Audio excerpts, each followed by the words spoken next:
Changing hearts and minds is what we are all about at the Pro-Life Guys podcast. Today we are talking about how to even approach having good conversations about abortion through the lens of being an effective pro-life ambassador. Stay tuned.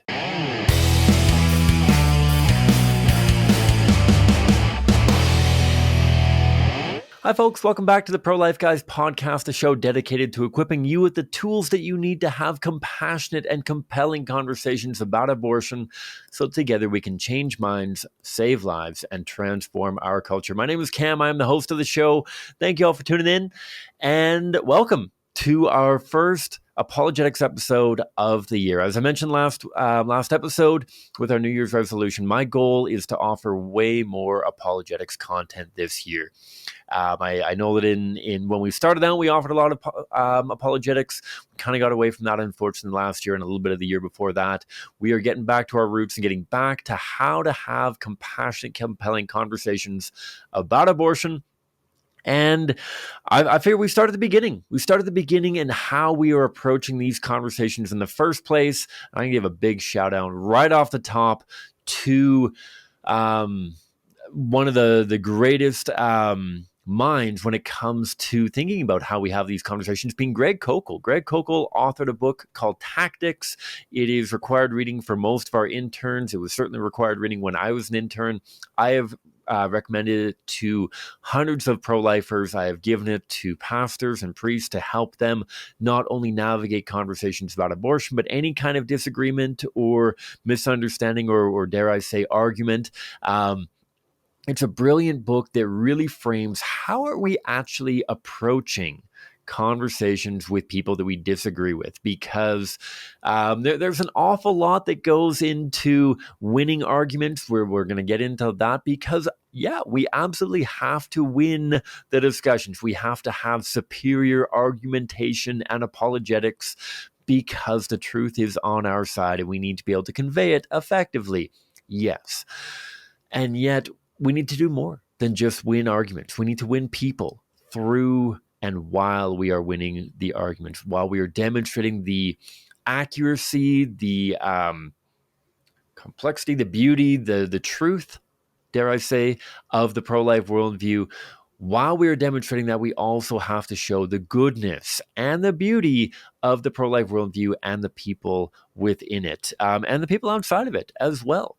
Right? I think that so often we think about this as a me versus you. For those of you not tuning in on the YouTube channel, you can't see me knock my fists together as a browbeating kind of me versus you fight to the end kind of winner-loser situation. And that's not what we want. Right? We don't want winner-loser situations because what do you do if you don't think you can win? What do you do if you don't think that you can win at any kind of engagement, whether it's an argument or whether it's a sport or whether it's a board game? I often talk in the workshops that I give about, I play a lot of sports. I'm sure that's come through on a number of my episodes. I'm a player manager in a competitive intermediate men's fastball league. I am hoping this year, Lord willing, to continue to up my game. And I really hope that I can play in the top fastball tournament in the world, the ISC competition in Surrey, BC this year.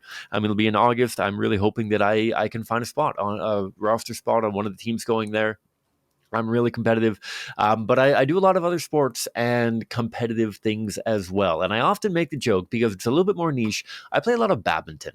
I don't know how many of you in the audience are badminton players. I play a lot of badminton. And if I challenged you to a game of badminton, a winner-loser kind of thing, not that we're putting any money on it, but maybe it's just our pride on the line, whatever it may be, this is a game within badminton. We're going to play some sets and that kind of thing. If I challenge you to a game of badminton, and you really don't think that you can win, maybe you haven't played badminton since high school, maybe you've never played badminton whatsoever, and you say, okay, Cam knows what he's doing, there's no way that I can win this. What are you going to do in a winner-loser situation? In a winner-loser situation, and you don't think that you can win, you probably don't want to lose. You don't want to just come out and get pounded and have me wipe the floor with you, no offense. And so you're probably going to do one of two things. You are probably either going to avoid the situation entirely. You can say, no, I don't play badminton, or I'm not interested. Or if I know that you play a little bit of badminton, but you still don't think that you can beat me, you're going to say, oh, well, I don't have my racket. I don't have my shoes. I'm not available on Tuesdays. I'm not this. I'm not that. I'm going to avoid the situation entirely. Or if you can't find a way to avoid it, then maybe you're going to try to prevent me from playing my best. Maybe you're going to steal my shoes before the game. Maybe you are going to try to get me confused or smack talk or something like that. I think often, way back in the early days of the show, the original co-host with me, Peter Boss. Peter Boss is fantastic. I love him to bits. Peter, if you're listening, you're the man. Peter and I used to occasionally stream chess matches while we talked pro-life stuff. And to be fair, Peter's a much better chess player than I am. I have improved. My ELO is in the mid 900s. I'm not a phenomenal chess player, but I do enjoy playing chess. But Peter would, I am convinced, and Peter, you can refute this if you're listening, Peter would ask me tricky questions about pro-life apologetics while playing chess to try to get me at a time disadvantage to ensure that he would win chess games. We'd be even on time, and sometimes I feel like I'd even be in a stronger position at chess. And then he'd be like, okay, but Cam, what do you do when somebody tells you that they've had an abortion? And he'd throw this to me when I had like a minute left on the clock. And I'd be like, oh my goodness, I have to offer a good answer to this. And I would stop playing chess and start answering. And all my time would run out and he'd beat me. And so he would trick me into not performing my best. And we see that in the pro-life conversation all the time. When we enter into a pro-life engagement with somebody and they view it as a winner-loser situation, they say, okay, this person wants to talk about abortion. They've probably thought about it. They've probably done their research. They probably know a little bit of what they're talking about. I'm not even going to engage. Oh, no, I don't talk about that. Didn't you know that you're not supposed to talk about religion, politics, or intimacy in polite company? Didn't you know that? This is politics, this is religion. I don't talk about stuff like abortion in general, or I'm going to avoid it, or I'm not going to comment on your social media post or anything like that. We're going to get crickets. We're going to have people avoiding conversations with us about important things like abortion. Or we're going to have people attacking us. Right? Oh, you want to talk about abortion, do you? Well, what about all of your pedophile priests that you have in the Catholic Church? What about all of the corruption within your church? What about this? What about how judgmental you are towards people of the LGBTQ plus community? All this kind of stuff, trying to get us off of our game, trying to get us being defensive because the best defense is a good offense kind of thing. We don't want this to be a me versus you kind of situation. And so how do we avoid that? How do we set ourselves up to be productive in our conversations? Well, Greg Koukl goes into 3 different tools in this book. And we're going to offer, as a prize, a copy of this book. And so we're going to have a contest. What you got to do to win a copy of the book is you got to email in to Pro-Life Guys, email at prolifeguys.com. I'll put it in the show notes below. You got to email in and you have to offer a topic that you would like me to cover on this podcast. However, what Greg Koukl gets into is the 3 attributes of being an effective pro-life ambassador, and an effective ambassador in any capacity: character, knowledge, and wisdom. He goes through them: knowledge, wisdom, character. I'm going to go through them: character, knowledge, and wisdom, because in my humble opinion, character is so influential in how we approach conversations in the first place.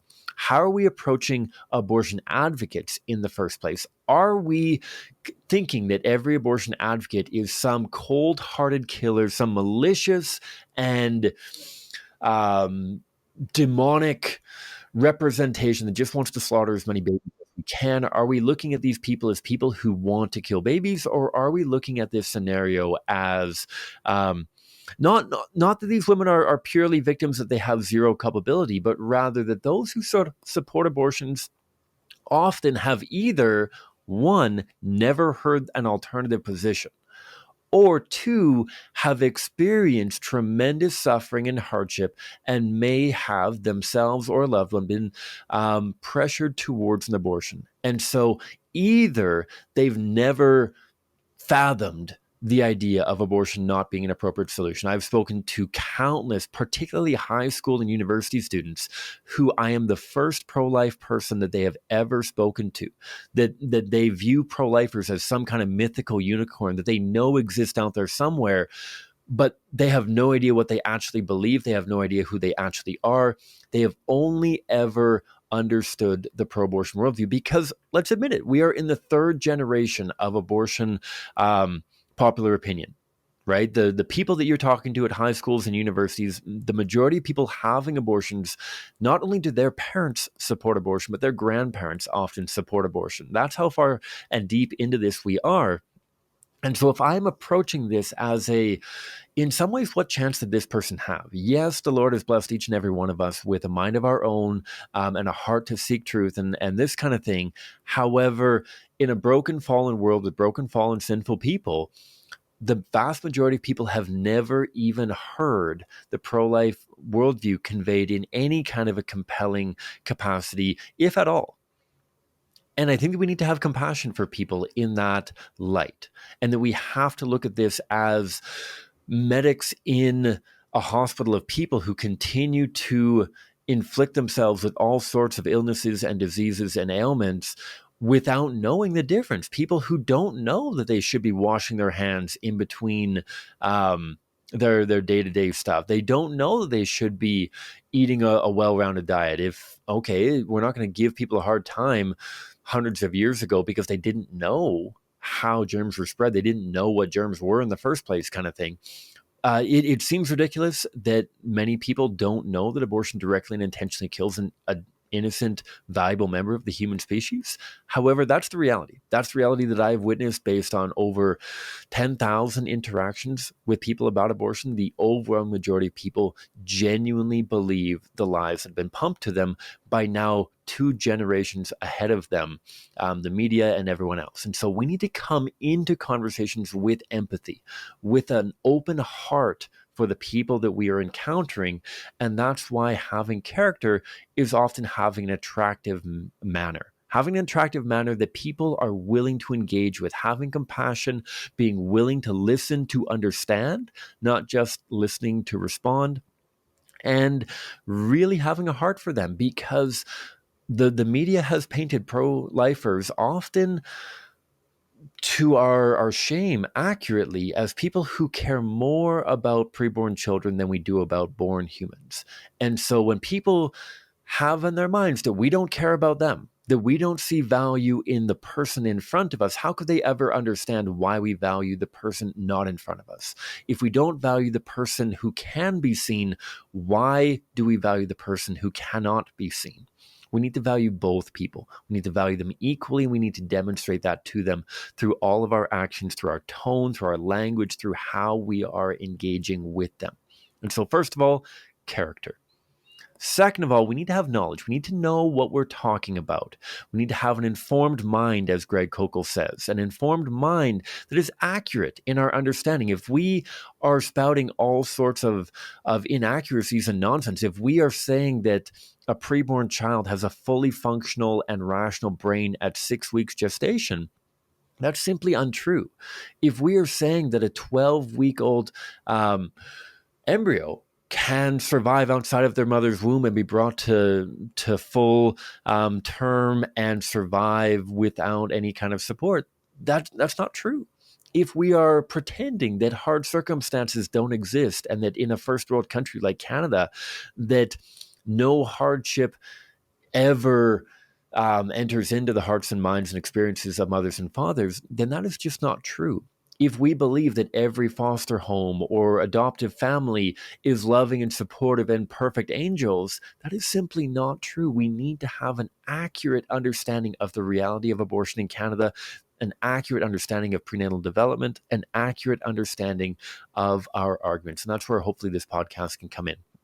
And so you need to have an attractive manner that people are willing to engage in the first place, you need to have an informed mind for how you understand the arguments at play and the information necessary and requisite for these engagements.